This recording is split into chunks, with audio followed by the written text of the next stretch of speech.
Hello students, today we are going to study about chapter 14, that is respiration in plants. So what is respiration? Respiration is the breakdown of food to release energy, and the food is C6H12O6, that is the glucose, and it is also called as respiratory substrate. To release energy, this energy is used up to form ATP, that is energy currency of the cell. If the respiration takes place in cells, then that respiration is called as cellular respiration. Now, if we talk about the respiration or the breathing organs, it is different in different organisms. So, the mode of respiration or breathing organs is different. For example, in that of fishes, they respire with the help of gills. In insects, they respire with the help of tracheal system. Birds respire with lungs, plants respire by stomata, and sea animals uses gills and skin for its respiration, while the microorganisms they respire anaerobically, and eukaryotes like plants and animals respire aerobically. Now the question arises that do plants breathe? Yes, they breathe with the help of stomata and lenticels.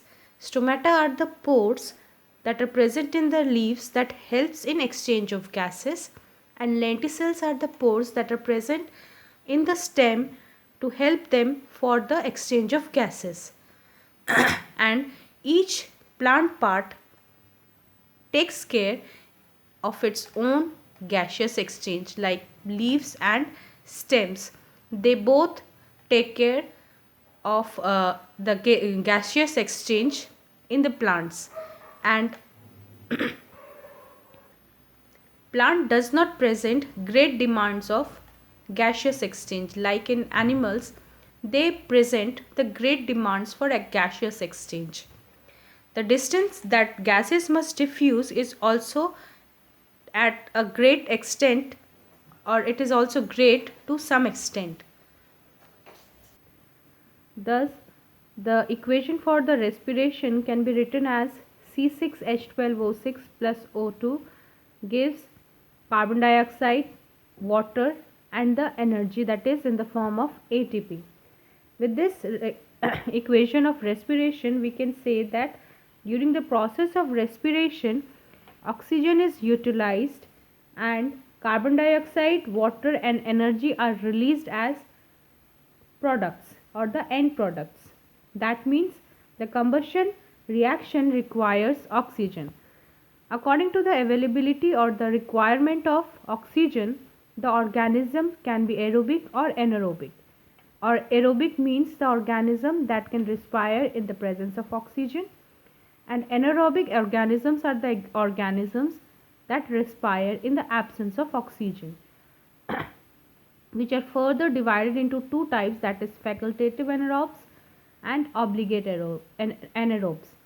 Facultative anaerobes are those organisms which can grow even without the presence of oxygen, and obligate anaerobes are those strict anaerobes that do not that cannot be able to grow in the absence of in the presence of oxygen. That means the absolute absence of oxygen is required for the growth of obligate anaerobes. There are some cases where few organisms can retain the enzymatic activity or the enzymatic machinery to partially oxidize glucose without the help of oxygen.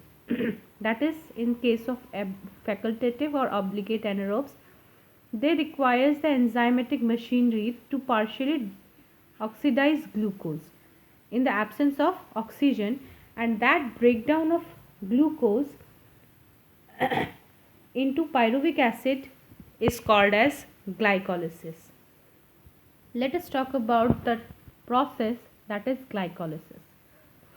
Glyco means glucose and lysis means splitting.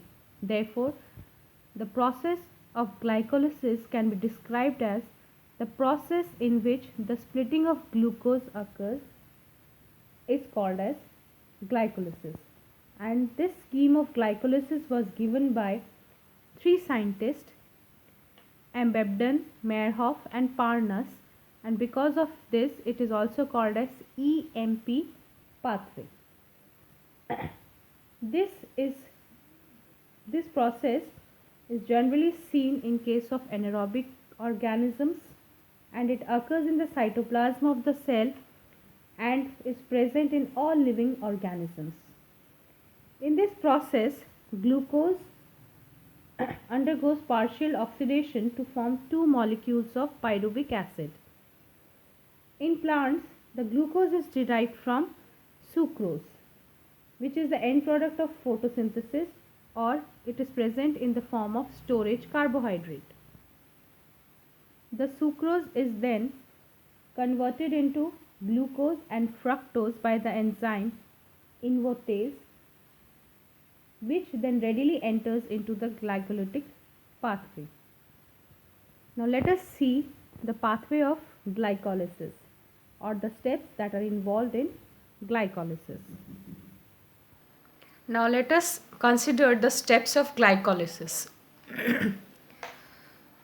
Due to partial oxidation of glucose, the glucose is first phosphorylated into glucose 6-phosphate with the utilization of 1 ATP and in the presence of enzyme hexokinases.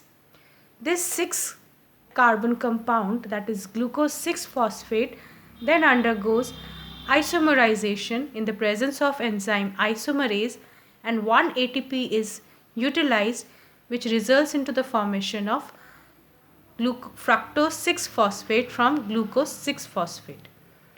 This 6-carbon compound is then splits up into 3-carbon compound, that is glyceraldehyde 3-phosphate and dihydroxyacetone phosphate.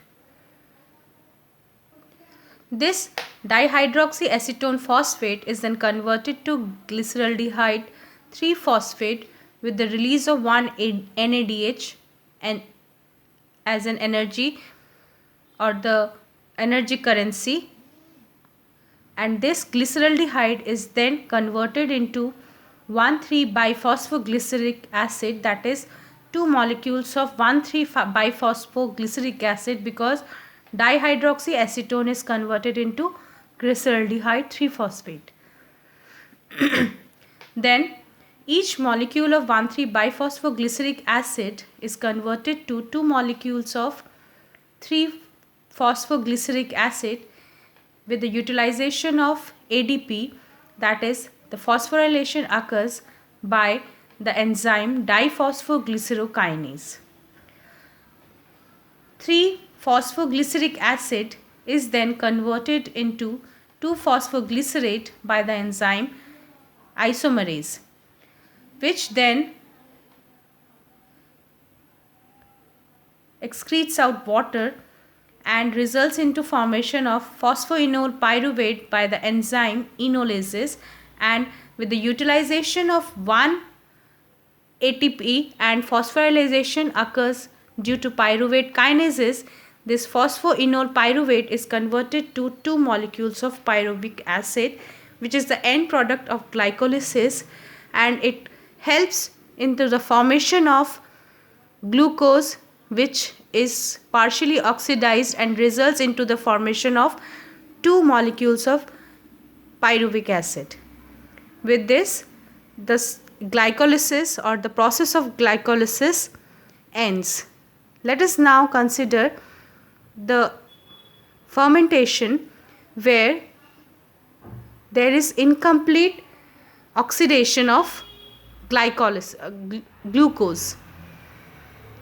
Before moving further to fermentation, let us first take up a small point of difference between glycolysis and fermentation, is that in case of glycolysis it occurs in all organisms and there is partial oxidation of glucose to pyruvic acid, but on the other hand in case of fermentation it is the incomplete oxidation of glucose, and that too under anaerobic conditions, resulting in the formation of carbon dioxide and ethanol.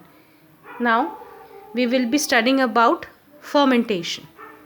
Thus we can say that in case of fermentation, the incomplete oxidation of glucose occurs, and the enzymes that are used in the process of fermentation are pyruvic acid carboxylase and alcohol dehydrogenases, which catalyzes these type of reactions. Now, in organisms like bacteria, they produce lactic acid from pyruvic acid. That is, pyruvic acid is converted into lactic acid using the enzyme lactate dehydrogenase, and one NAD plus is formed. And if pyruvic acid is converted into ethanol or carbon dioxide in case of animal cells where muscles are used or muscle cells are used up during exercise, when oxygen is inadequate for cellular respiration, this pyruvic acid is reduced to lactic acid by lactate dehydrogenase, and the reducing agent NADH plus H plus is reoxidized to NAD plus, and both lactic acid and ethanol is formed.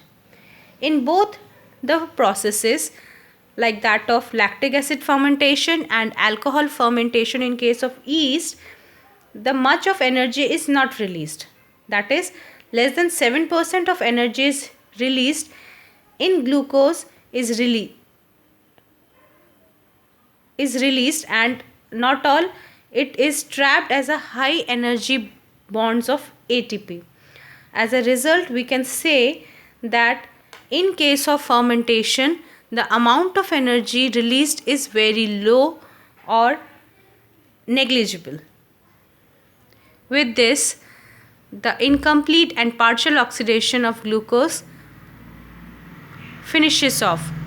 In the next video, we will be studying about the aerobic respiration, where we will be talking about TCA or tricarboxylic acid cycle, that is Krebs cycle, and electron transport chain, that is ETS, and oxidative phosphorylation. Thank you for watching this video.